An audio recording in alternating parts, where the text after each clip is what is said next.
사무엘상 17장에 있는 말씀은 아마도 성경 가운데에서 가장 유명한 말씀일 거예요. 사무엘상 17장에 있는 말씀은 여러분들이 잘 아시는 것처럼 다윗과 골리앗이 나와요.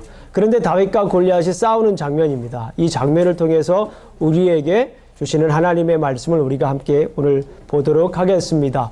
여러분들 혹시 이 성경을 읽으시면서 키워드를 한번 찾아보셨어요? 키워드.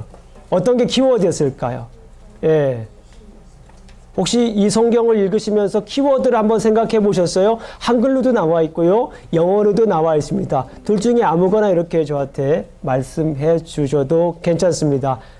키워드 한번 생각해 보셨어요? 요거를 가지고 우리가 오늘 한번 말씀을 한번 풀어보도록 하겠습니다. 자, 김영중 목사가 생각하는 키워드는 무엇이었냐면 챔피언이었습니다. 챔피언. 우리나라 성경에는 챔피언이란 말이 없지만 영어 성경을 보게 되면 챔피언이라고 하는 단어가 나와요. 자, 그 챔피언이라고 하는 단어를 통해서 우리가 함께 말씀을 나누도록 하겠습니다. 자, 그러면 챔피언이라고 하는 단어의 뜻이 무엇일까요? What does the meaning of champion? 많이 들어본 얘기입니다. 근데 챔피언이 과연 무엇일까요? 누가 챔피언이고 챔피언이라는 단어, 챔피언이라고 하는 것이 어떤 것인가? 혹시 말씀해 줄 수 있는 사람이 있어요? 챔피언이 누구지요? Who is champion? 승리한 사람. 네, 승리한 사람. 자, 우리 선민이 한번 얘기해 보자. 예, 맞습니다. 이렇게 다른 사람을 이긴 사람, 그게 승리한 사람 맞습니다. 이 승리한 사람을 우리가 챔피언이라고 합니다. 그럼 월드 챔피언은 뭐예요? 세상에서 최고 잘하는 사람. 자, 그러면 챔피언이라고 하는 말은 이래요. 전쟁에서 꼭 이긴 사람을 챔피언이라고 하지 않고요. 챔피언이라고 하는 것은 실력이 가장 뛰어난 사람을 챔피언이라고 합니다. 저희 집에도 메달이 몇 개 있어요. 태권도 메달도 있고요. 제가 어렸을 때 웅변해가지고 웅변받은 상, 그 메달도 있습니다. 좀 약간 자랑하는 것 같지만 사실입니다. 그런 메달이 있어요. 어쨌거나 실력이 뛰어난 사람들이 받는 거, 챔피언 벨트도 있죠. 예, 이렇게 뭐 권투하는 사람들은 챔피언 벨트도 있습니다. 자, 그러면 혹시 우리 성도님들 중에 챔피언 경험해 보신 분 있어요? 챔피언. 나는 실력이 뛰어난 사람이다. 어느 부분에 실력이 뛰어나다. 이런 생각을 해보신 분 혹시 있으세요? 자, 우리 최근수 지휘자님 같은 경우는 피아노의 달인이죠. 네, 챔피언입니다. 월드 챔피언이죠. 예. 또 다른 챔피언이 있습니까? 예, 우리 권사님. 제가 글을 써서 올렸는데요. 오늘의 투데이 더 베스트. 뽑혔어요. 어디에요? 싸이월드요. 싸이월드에. 글을 참 잘 쓰시는군요. 근데 카톡에는 한 번도 안 올리세요.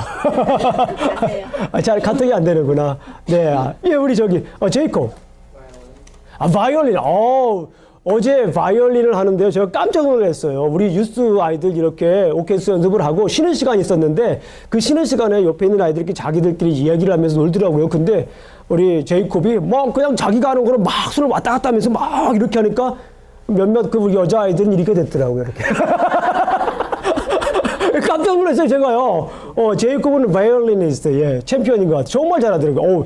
저렇게 어떻게, 저는 이 바이올린을 가지고 도레미파솔라시도 정확하게 짚는다라고 하는 자체도 너무 힘들잖아요. 근데 그거를 막 이렇게 막 왔다 갔다 하는데 저라도 빠지겠더라고요. 아니, 정말 또 우리 에릭. 베이스볼. 와, I really like baseball. 저는 베이스볼 굉장히 좋아합니다. 우리 수풍 같을 때 우리 보신 분들 알겠지만 저는 야구를 보는 것도 중요하지만 야구를 하는 것도 굉장히 좋아합니다. 베이스볼을 잘하는구나. 예, 그래요. 이런 경험들을 해봤습니다. 자, 그러면 오늘 본문에서 정말 얘기하고자 하는 말씀이 무엇인가? 오늘 본문에서 얘기하고자 하는 것이 뭔가를 한번 여러분들에게 알려드리겠습니다. 키워드와 관련돼서요. 자, 오늘 본문에서 얘기하고자 하는 것은 뭐냐면 누가 영적인 챔피언이야.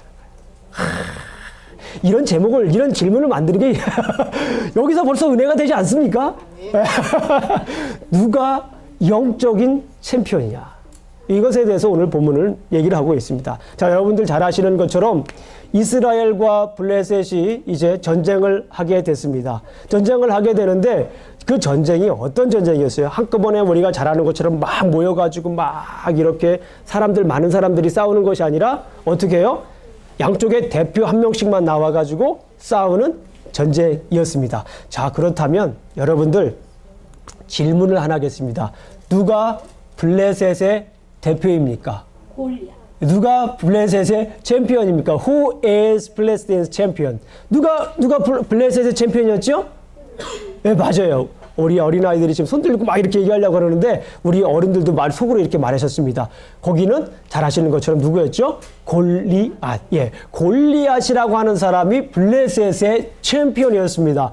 골리앗이 블레셋에서 가장 싸움을 잘하는 사람이었습니다. 그런데 여러분들 골리앗이라고 하는 사람의 이름이 뜻이 무엇인지 아세요? 제가 성경을 읽을 땐 사람이 나오면 꼭 사람의 이름을 꼭 찾아보세요. 그 중요합니다. 굉장히 성경을 이해하는데요. 자, 골리앗의 이름이 무엇입니까? 골리앗의 이름의 뜻이 무엇이죠? 자, 제가 성경을 읽고 또 여러 서적들을 이렇게 보면서 저 나름대로 정리를 했습니다. 틀릴 수도 있어요. 그러나 김영중 목사가 나름대로 골리앗의 이름을 이렇게 추적을 해보니까 골리앗의 이름은 뜻은요, 위험에 노출시키는 사람입니다. 그런 거 몰랐죠? 모르셨죠? 위험에 노출시키는 사람이에요. 골리앗이라고 하는 사람의 이름의 뜻은 위험에 노출시키는 사람입니다. 자, 그러면 이스라엘 백성들을 어떻게 위험에 노출시켰는지 지금부터 한번 보겠습니다. 여러분들도 한번 질문 하나 할게요. 성경을 꼼꼼히 읽으신 분들은 아시겠지만은 골리앗이 그랬죠. 자, 나오라고 막 우리하고 싸우자고 이렇게 막 말로 막 전쟁을 했습니다. 이 전쟁을 며칠 했을까요? 네? 그렇죠. 공부했어요? 선생님이 누구예요? 어디가? 예, 수지 선생님한테 박수 한번 주세요. 네. 공부를 이렇게 하셨어요. 40일 동안이에요. 하루 이틀 한 게 아니라 40일 동안 나오라고. 그런데 40일 동안 이렇게 나오라고 얘기를 했는데, 나와서 싸우자고 했는데 이스라엘 백성들이 40일 동안 나왔을까요? 안 나왔을까요? 나오질 않았어요. 나오지 않았으니까 40일 동안 그랬겠죠. 네. 얼마나 주눅 들었겠어요. 얼마나 힘들었을게요. 그래서 성경을 보게 되면 40에 관련된 이야기들이 많이 있죠. 비도 40일 왔죠. 노아 홍수 때 비가 40일 왔죠. 또 광야 생활도 40일은 아니지만 40년이죠. 예수님도 40일 동안 금식하셨죠. 모세가 또 며칠 갔어요? 시내산에요? 40일 갔죠. 그래서 우리 선생님들하고 성경 공부를 하면서 40일이 주는 의미를 한번 찾아봤어요. 그랬더니 뭐냐면 40일이라고 하는 것은 뭐냐면 시련과 고통입니다. 그런데 거기에서 성경을 볼 때 시련과 고통에서 끝나는 것이 아니라 그것이 시련과 고통이 왜 시련과 고통이냐는 거예요. 뭡니까? 훈련시키기 위해서. trial for training. 그러니까 훈련시키기 위한 그런 시련과 고통이라고 볼 수가 있는 거예요. 다 40일이라고 하는 것은. 40일 동안 이 골리앗이 나오라고 얘기해도 끔짝달싹 못하고 나가서 벌벌벌 떠고 있는 게 이스라엘 사람들이었어요. 그죠? 어쨌거나. 네.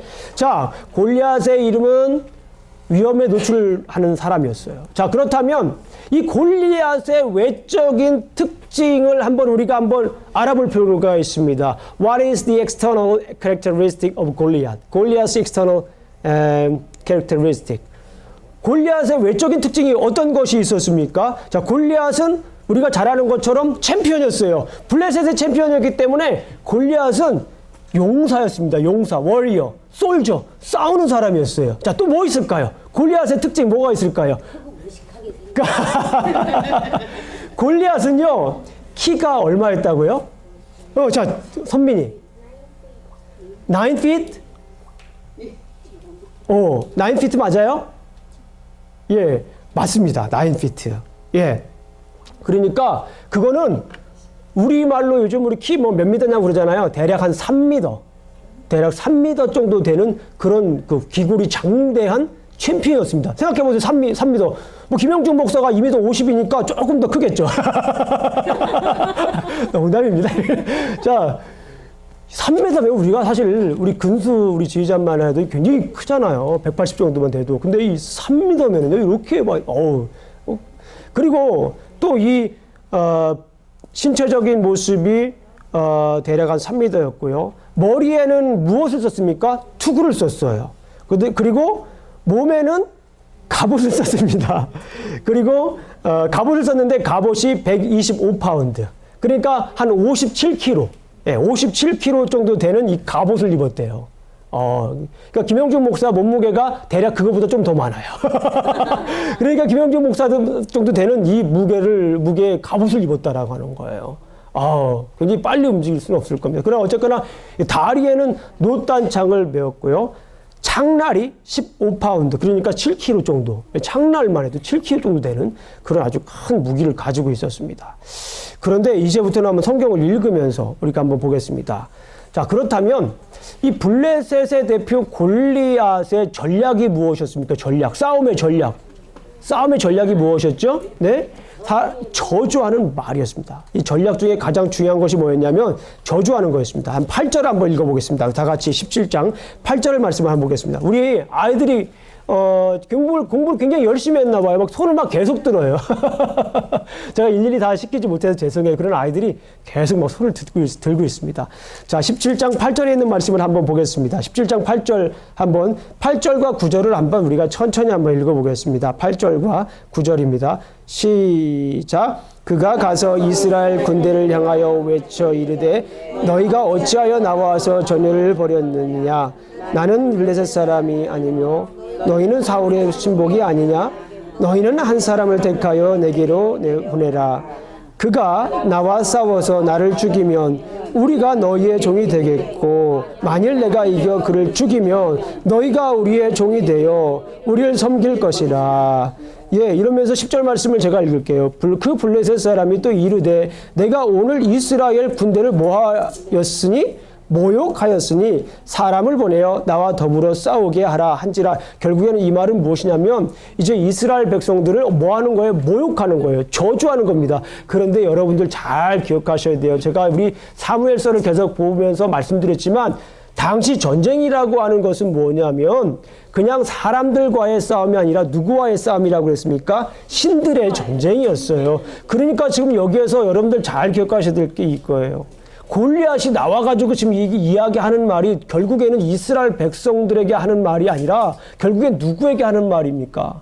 하나님에게 하는 말이에요. 하나님에게 하는 말입니다. 이거 굉장히 모욕적인 이런 이야기를 우리가 볼 수가 있습니다. 자, 골리앗은 여기에서 끝나는 것이 아니라 골리앗의 전략은 계속해서 그 모욕적인 그 전략은 계속 저주하는 그 전략은 계속 이어집니다. 43절 한번 보겠습니다. 43절, 44절 한번 읽어보겠습니다.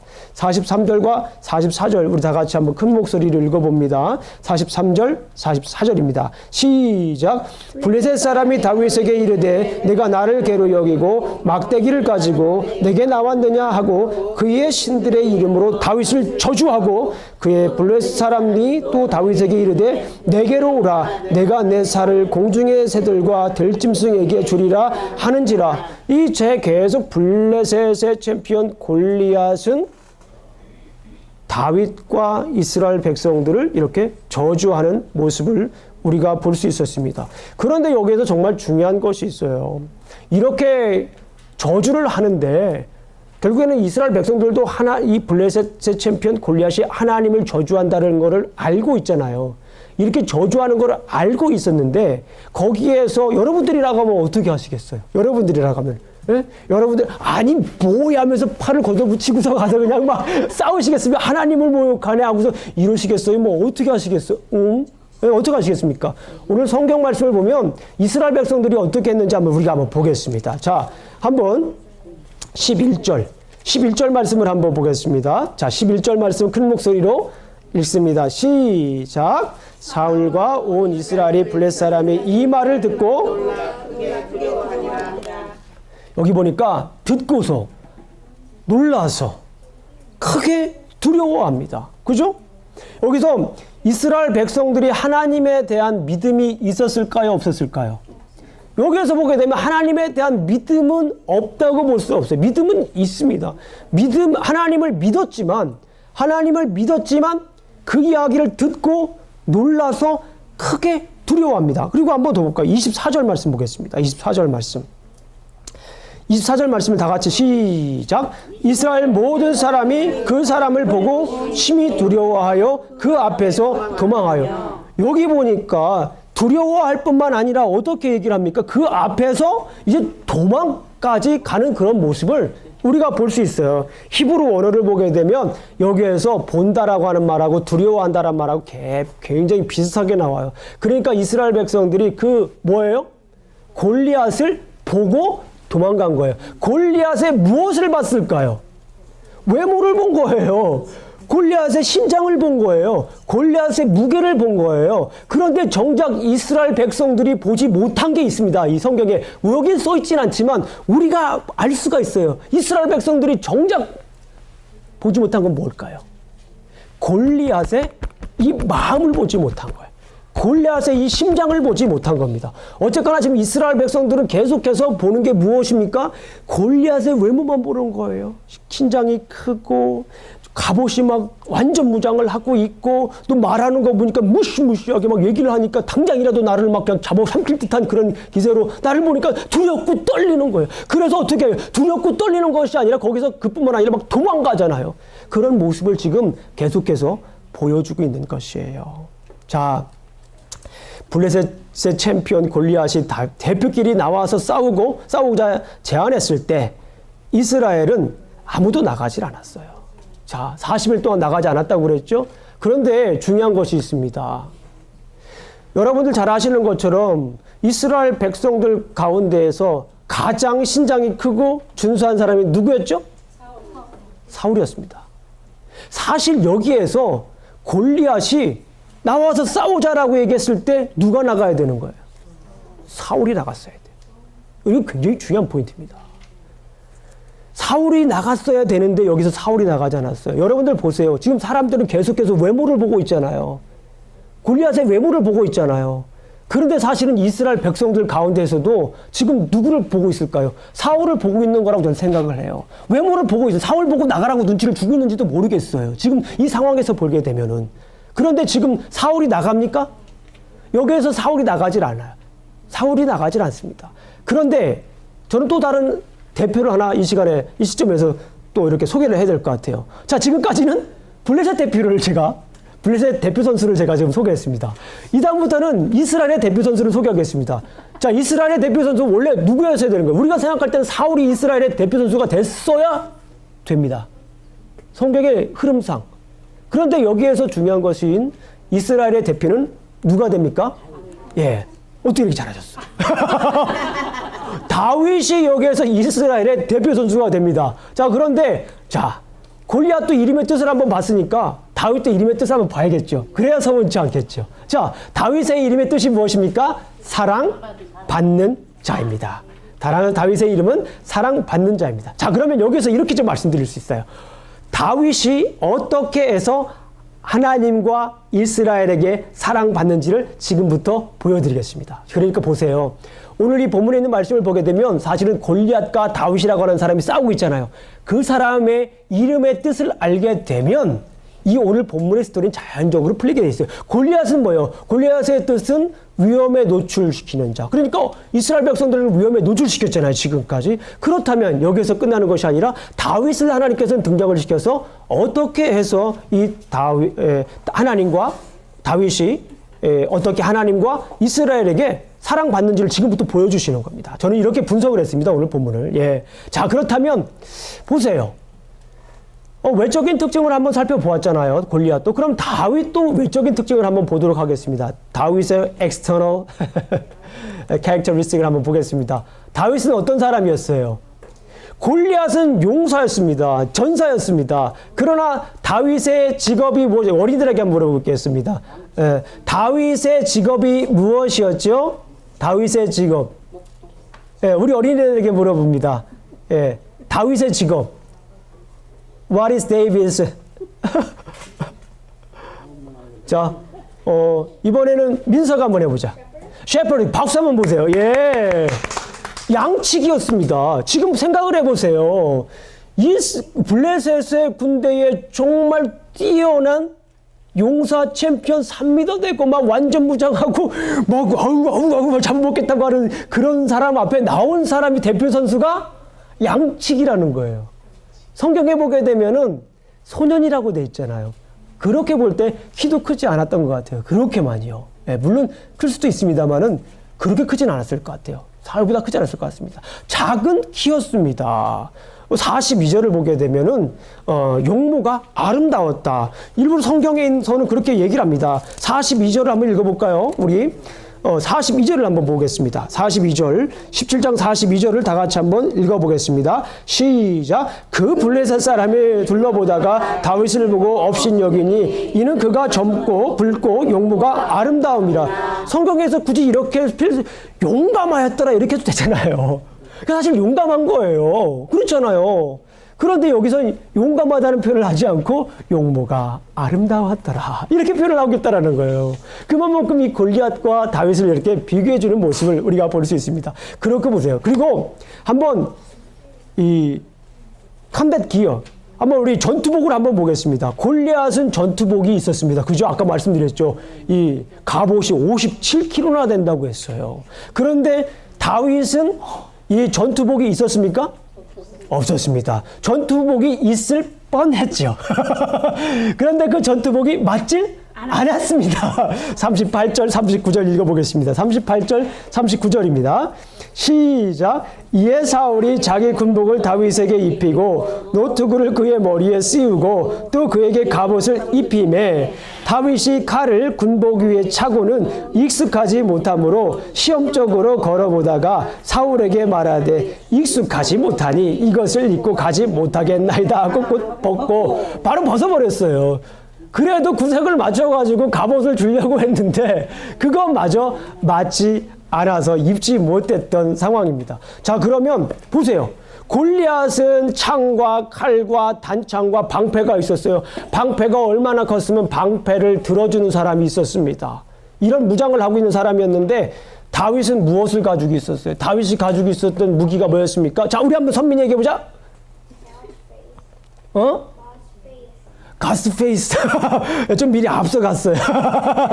네, 피지컬한 거. 야, 제이콥. 맞아요. 박수 한번 주세요. 예. 여기 보게 되면은 물매와 매끄러운 돌 몇 개요? 5개.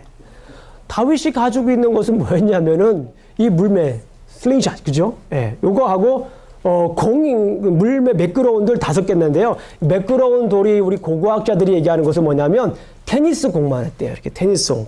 그래서 옛날에 진짜 이 고대 전쟁이 있을 때는 이 물맷돌로 진짜 사람을 죽이기도 했대요. 이것으로. 그런데 오늘 중요한 것은 뭐냐면 다윗이 물맷돌 5개를 들은 게 중요합니다. 물맷돌 5개가 무엇을 의미할까요? 물맷돌 5개는 사랑과 희락과 화평과 인내와 자비와 이것을 의미할까요? 예? 예. 이것을 의미하는 게 아니라 자, 그럼 제이콥 얘기해 보죠. 박수! 예. 선생님이 누구세요? 선생님 누구세요? 선생님이 누구셨어요? Who's your teacher? 또 수지야? 박수 주세요. 잘 가르쳐주셨습니다. 여기서 다섯이라고 하는 것은 당시 블레셋의 나라, 플레스틴이라고 하는 나라는 5 연맹체로 되어 있습니다. 그래서 우리가 잘 아는 것처럼 가드와 가사와 에글론과 에스글론과 아스돈.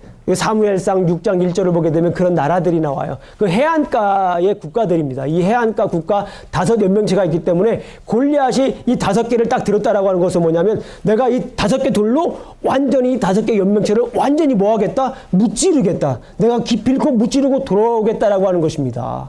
내가 한두 번, 4번째까지 던지다가 5번째는 꼭 내가 맞출 거야. 이런 것이 아니라 완전히 내가 이 하나님을 모욕한 저 블레셋을 완전히 멸망시키겠다라고 하는 그런 믿음을 보여주고 있는 거예요, 여기에서. 이게 굉장히 중요합니다. 자, 그렇다면 지금부터 중요합니다. 아까도 우리가 이 골리앗의 전략을 살펴봤습니다. 골리앗은 뭐예요? 막 저주하는 말이에요. 모욕하는 말입니다. 그죠? 이 말 가지고 전쟁을 했어요. 자, 그렇다면 이 이스라엘 대표 다윗의 전략은 무엇이었을까요? Could you tell me what is David's strategy? 자, 뭐였을까요? 예, 예린이가 한번 해보자. 예린이가. 예. 좀 얘기해보자. 네, 박수 주세요. 네. 예린이가 얘기를 하는데 큰 소리로 하지 않고 이렇게 얘기를 했는데 제가 눈을 쫙 보니까 맞았어요. 맞았습니다. 뭐라고 얘기했냐면은 여기에서는 믿음이라고 얘기를 했어요. 믿음, faith. 그죠? 예, 전략은 자, 믿음인데 따라해 보세요. 행동하는 믿음. 큰 소리를 한번 해보겠습니다. 행동하는 믿음. 행동하는 믿음. 자, 여기에서는 그냥 믿음이 아니라 이 다윗의 가장 중요한 전략은 무엇이었냐면 행동하는 믿음이었다라고 말씀을 드릴 수 있습니다. 자, 26절 한번 보겠습니다. 26절 한번 보겠습니다. 26절 한번 26절을 큰 소리로 한번 읽어보도록 하겠습니다. 26절입니다. 시작. 다윗이 곁에 서 있는 사람들에게 말하여 이르되 이 블레셋 사람을 죽여 이스라엘의 치욕을 제하거든 사람에게는 어떠한 대우를 하겠느냐. 이 할례 받지 않은 블레셋 사람이 누구이기 살아계시는 하나님의 군대를 모욕하겠느냐. 이거예요. 여기서 이 다윗의 믿음을 우리가 볼 수가 있어요. 자, 아직까지 행동을 하질 않아요. 그러나 여기서 믿음입니다.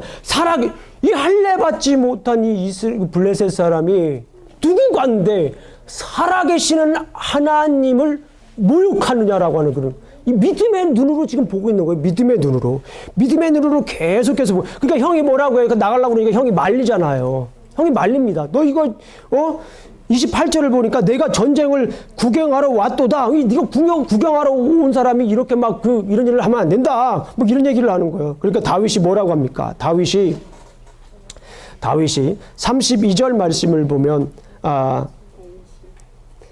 다윗이 사울에게 말하되 그로 말미암아 사울이 낙담하지 말 것이라 주의 종이 가서 저 블레셋 사람과 싸우리라 하니.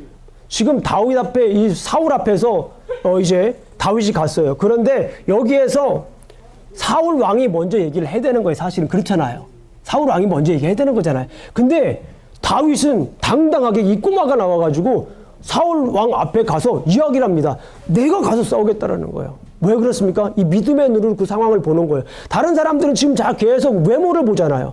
골리앗의 외모를 보잖아요. 그런데 지금 이 다윗은 골리앗의 영적 상태를 보는 거예요. 골리앗의 마음을 보고 있는 거예요. 그죠? 왜 그럴까요? 갑자기 질문하니까. 그렇죠? 하나님의 마음에 합한 사람이잖아요. 다윗은 하나님의 마음에 합한 사람이잖아요. 하나님의 마음에 합한 사람이기 때문에 사람의 외모로도 보지만 더 중요한 것은 그 사람의 지금 마음을 보고 있는 거예요. 영적 상태를 보고 있는 거예요. 지금 다윗이. 그렇기 때문에 이런 얘기를 하는 거예요. 살아계신 하나님을 모욕하느냐? 내가 나가겠다. 나는 그렇게 뛰어난 외모를 가지고 있지 않지만, 신장을 가지고 있지 않지만, 내가 이 마음을 볼 때에 충분히 이기고 남을 것이다라고 하는 것을 알고 있었다는 것을 알고 있는 거예요. 살아계신 하나님을 모욕하는 이 블레셋 챔피언 골리앗을 이 다윗은 죽이겠다라는 거예요. 지금 34절 말씀을 보게 되면 다윗이 사울에게 말하되 주의 종이 아버지의 양을 지킬 때나 사자나 곰이 와서 양떼에서 새끼를 물어가면 내가 따라가서 그것을 치고 그 입에서 새끼를 건져내었고 그것이 얼마나 나를 해하고자 하면 내가 그 수염을 잡고 그것을 쳐 죽였나이다. 중요한 말씀입니다. 이제 주의 종이 사자와 곰도 쳤은즉 살아계시는 하나님의 군대를 모욕한 이 할례받지 않은 블레셋 사람이니까 그가 그 짐승의 하나와 같이 되리라. 사람들은 지금 벌벌벌 떨고 있는데 하나님의 마음에 합한 이 다윗은 그 골리앗을 지금 뭐로 보고 있는 거예요? 짐승으로 보고 있는 거예요. 짐승은 뭡니까? 여기서 사자와 곰이라고 하는 건 크기는 하지만 물맷도수를 분명히 이길 수 있다라고 하는 건 자기는 확신하고 있는. 근데 지금 짐승만 또 못한 사람으로 지금 보고 있는 거예요. 지금 무엇으로 보기 때문에 그렇습니까? 믿음의 눈으로 계속 지금 보고 있기 때문에 그래요. 사람들은 지금 계속 밖에 외적인 outward 그 캐릭터리스틱만 보는 거예요. 엑스터널 캐릭터리스틱만 보는 거예요. 근데 지금 다윗은 계속해서 골리앗의 내면을 지금 영적인 상태를 그거 보고 있는 것을 우리가 알 수 있어요. 그래 가지고 여기에서 이런 하나님의 구원하심과 하나님의 능력을 살아계심을 믿고 있는 이 다윗의 이 믿음. 근데 중요한 것은 뭐냐면 이런 믿음이라는 건 알 수 있잖아요. 그죠? 여기에서 이런 워낙 큰 믿음을 가지고 있는데 여기에서 중요한 것은 뭐냐면 이 믿음에서 그친 것이 아니라는 거예요. 이게 중요한 포인트입니다. 누구나 다 믿음을 가지고 있을 수 있어요. 살아계신 하나님을 모욕하느냐라고 얘기를 할 수가 있단 말이에요. 누구나 주여 주여 크게 외칠 수는 있다라는 거예요. 그렇죠? 누구나 40일 동안 막 기도를 할 수 있다는 말이에요. 그런데 중요한 건 뭐냐면 오늘 지금부터가 중요한 말씀입니다. 정말 중요한 포인트. 48절을 보겠습니다. 48절 말씀을 보겠습니다. 자, 47절 말씀을 한번 보고요. 47절부터. 자, 시작. 또 여호와의 구원하심이 칼과 창에 있지 아니함을 이 무리에게 알게 하리라. 전쟁은 여호와께 속한 것인즉 그가 너희를 우리 손에 넘기시리라.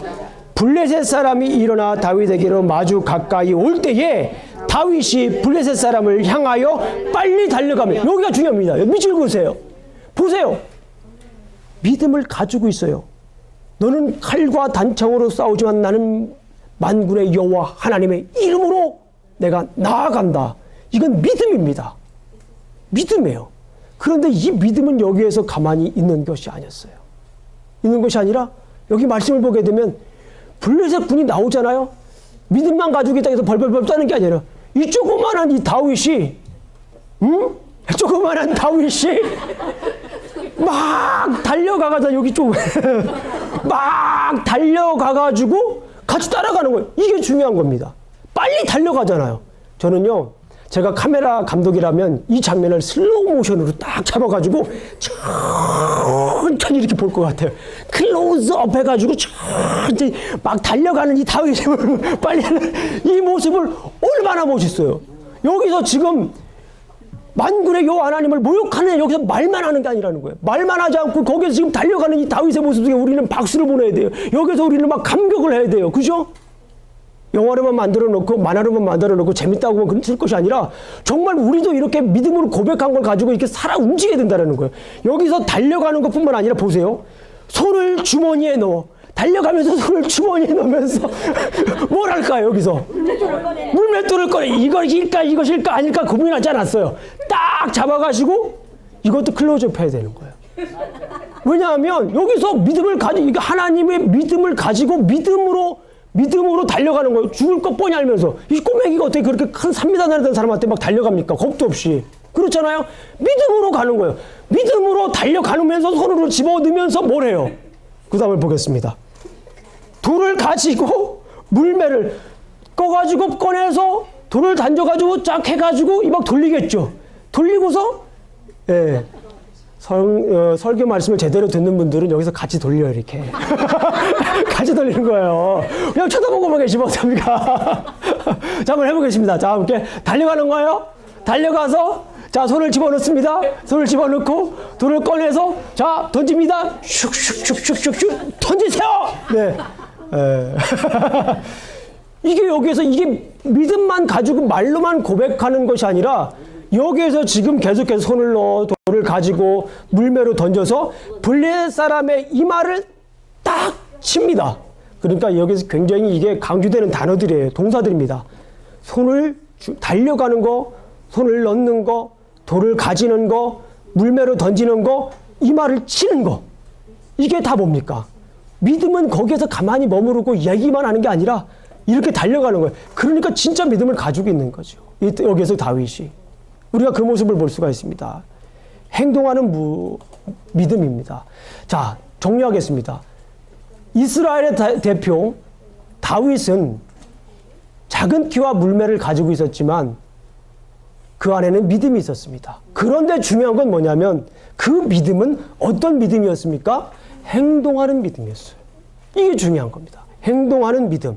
자, 그래서 결국에는 다윗이 승리한 거, 이스라엘이 승리한 거 굳이 말씀을 드리지 않아도 됩니다. 자, 오늘 말씀을 간단히 요약합니다. 하나님의 마음에 합한 다윗은, 하나님의 마음에 합한 다윗은 믿음으로 블레셋의 챔피언 골리앗을 무찔렀습니다.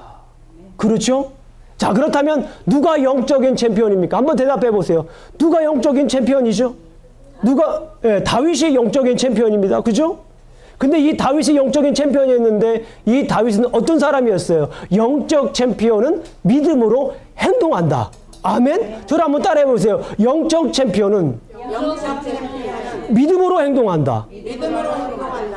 영적인 거장이라고 하는 것은요, 40일 동안 가서 금식 기도하고 사막에 가서 훈련을 하고 사람들이 안 하는 극한 훈련을 한다고 해서 영적 거장이 되는 것이 절대 아닙니다.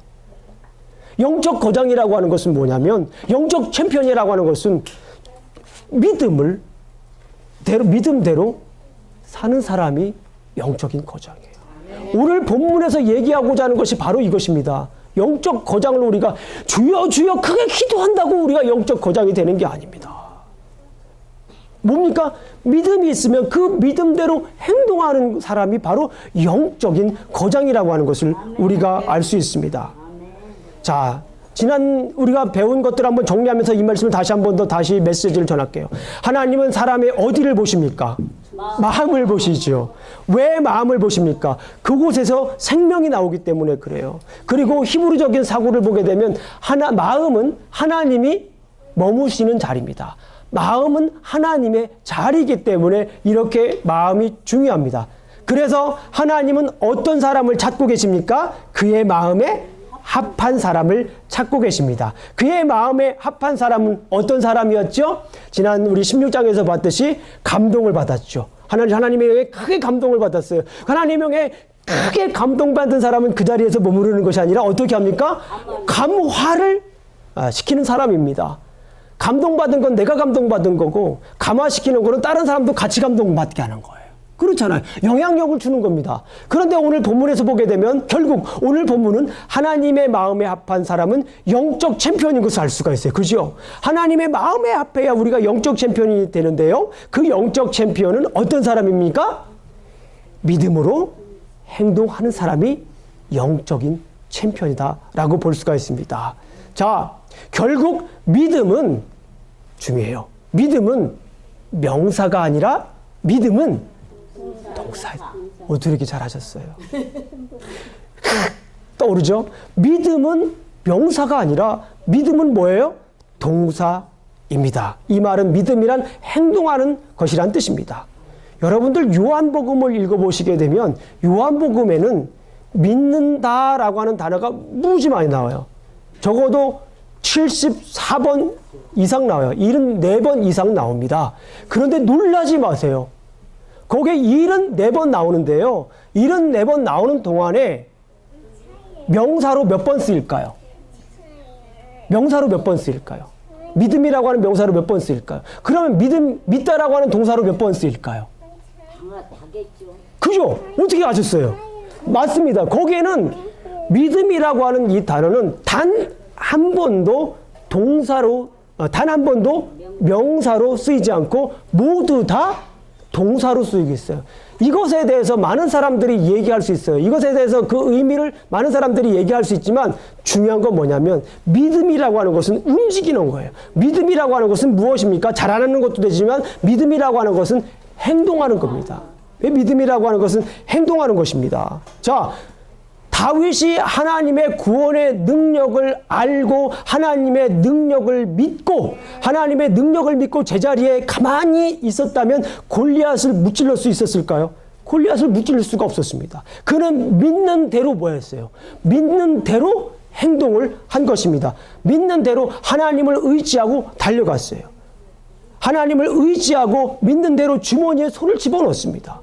하나님에 대한 믿음으로 그 믿는 대로 믿음을 가지고 돌을 던진 거예요. 내가 돈을 딱 쳤으니까 이거 맞을까 안 맞을까 모르겠네. 이게 아니란 말이에요. 이게 아니라 이거는 믿음을 가지고 내가 한 번에 딱 던져서 그 사람을 완전히 무찔러올 거라고 하는 뭐가 있었다고요? 믿음이 있어요. 그런 믿음을 가지고 손을 집어넣고 던진 거예요. 행동하는 겁니다. 믿음은 행할 때 진정한 뭐가 되는 거예요? 믿음이 되는 거예요. 믿음은 그냥 명사가 아닙니다. 굳어있는 게 아니에요. 믿음은 계속해서 자라나는 것이고 우리 삶 속에서 계속해서 움직여야 되는 거예요. 믿음이라고 하는 것은 계속해서 움직여야 됩니다. 우리 영적인 챔피언이 되시길 원하십니까? 정말 원하십니까? 예, 믿음으로 사셔야 됩니다. 아멘. 행함이 없는 믿음은 죽은 믿음이라고 말씀하고 있죠? 예. 자, 행함이 없는 믿음은 죽은 믿음이에요. 자, 행함이 없는 믿음도 믿음이다, 믿음이 아니다? 믿음이에요. 행함이 없는 믿음도 믿음이에요. 근데 무슨 믿음이에요? 죽은 믿음. 어떻게 잘하셨어요? 행함이 없는 믿음도 믿음이에요. 그런데 그것을 우리가 굳이 얘기하자면 무슨 믿음이라고 한다고요? 죽은 믿음이다. 자, 그러면 여러분들 김영중 목사가 잘하는 것처럼 한번 따라해 보겠습니다. 그 행함이 있는 믿음이 되기 위해서 제가 몇 가지를 제가 가지고 왔어요. 5가지 가지고 왔습니다. 자, 따라해 보세요. 나는 용기를 내요. 내가 먼저 위로의 말을 하겠습니다. 위로의 말을 하겠습니다. 이게 믿음이에요. 이게 믿음입니다. 뭐 믿음이라고 해서 산을 옮길 만한 믿음으로 아따 내 믿음 봤어? 이렇게 이것으로 믿음이라고 자랑할 거 아니라는 거예요. 이게 중요한 거예요. 지금 우리가 살아서 이게 중요한 거 아닙니까 지금. 보세요. 다시 한번 합니다. 나는 용기를 내요. 나는 용기를 내요. 정말 용기가 필요해요. 정말 용기가 필요해요. 내가 먼저 위로의 말을 하겠습니다. 위로의 말을 하겠습니다. 힘들지? 그건 크게 하는 거 아니야. 자, 옆에 있는 분들한테 우리가 젊은 사람들이 요즘 그 영혼이 없는 말이라고 하는 거예요. 자, 진심을 담아서 힘들지. 자, 다른 분들 힘들지.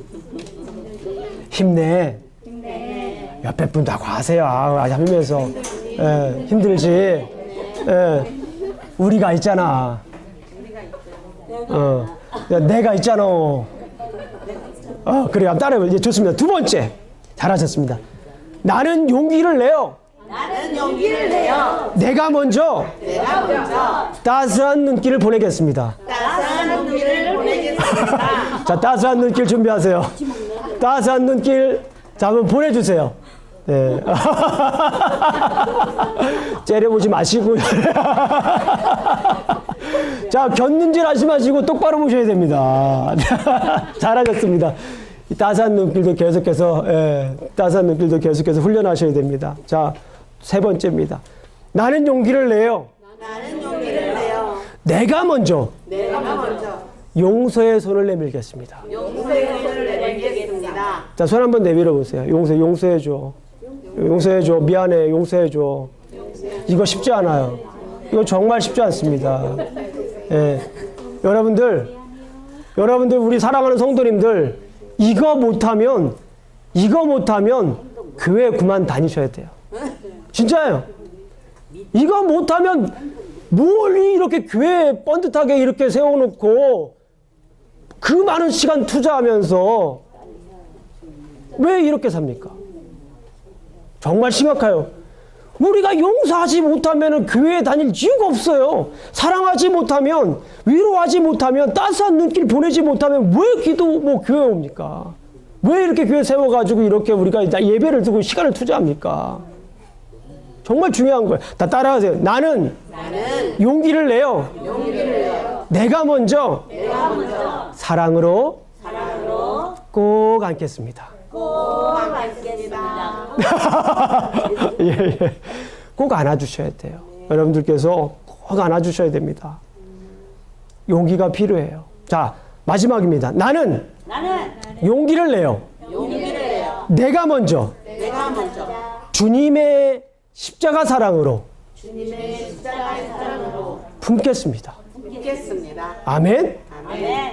자, 우리가 교회 다니면서 나는 구원받았고 나는 믿음의 사람이고 나는 30년, 40년 신앙생활했고 2대, 3대, 4대 우리는 4대 신앙을 가지고 있다라고 자랑할 게 아닙니다. 그거 자랑할 게 아니라 지금 내가 믿음으로 사셔야 되는 거예요. 지금 내가 믿음으로 용기를 내어서 위로의 말을 건져야 되고 내가 용기를 내어서 믿음으로 내가 먼저 따스한 눈길을 보낼 수 있어야 돼요. 내가 용기를 내어서 믿음으로 용서의 손을 내밀 수가 있어야 됩니다. 내가 먼저 믿음으로 사랑으로 꼭 안아 주어야 됩니다. 내가 용기를 내어서 내가 먼저 주님의 십자가 사랑으로 우리가 품으셔야 됩니다. 아멘.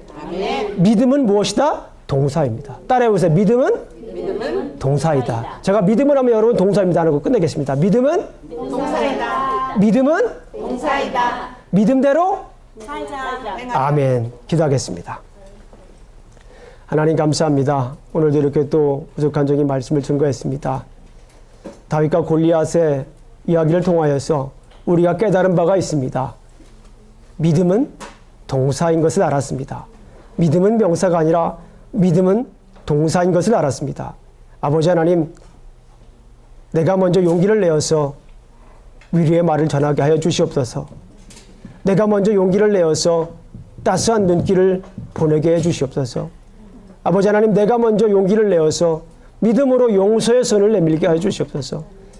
내가 먼저 용기를 내어서 사랑으로 함께 하여 주시옵소서. 아버지 하나님, 내가 먼저 용기를 내어서 주님의 십자가 사랑으로 품게 하여 주시옵소서. 예수님 이름으로 기도합니다. 아멘.